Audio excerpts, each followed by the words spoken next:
There is an epidemic of anti-Semitism that has overtaken this country. You see it on both sides. Tucker Carlson and Hassan Piker. You have congressional candidates saying horrible things.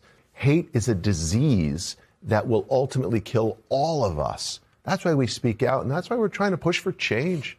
So I should just point out, we're pushing for something that was proposed just this week in Congress by Senators Langford and Rosen, the Jewish American Security Act, that would increase funding to provide security grants to all houses of worship, whether you're a synagogue or a mosque or a church.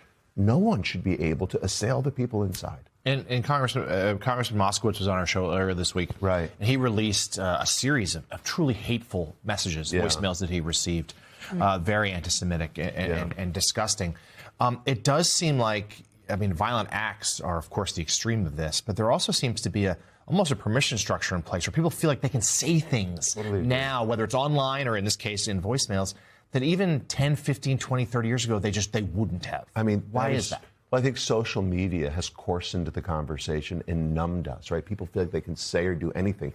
But there's something really important what you're saying. People in power, leaders need to lead. Like here in New York, we've had people coming up to synagogues with Hezbollah and Hamas flags, and our mayor isn't calling that out. Look, you've got to call out hate wherever it happens, but especially on our own side. When again, people on the left call out Jews or attack other people, leaders on the left need to call it out, just like we need leaders on the right to show a degree of dignity and call out that kind of hate. Right. I really appreciated your last guest, Matthew Bartlett, what he was saying about January the 6th. Mm-hmm. There were people rampaging through that building wearing sweatshirts that said 6MWE, 6 million wasn't enough.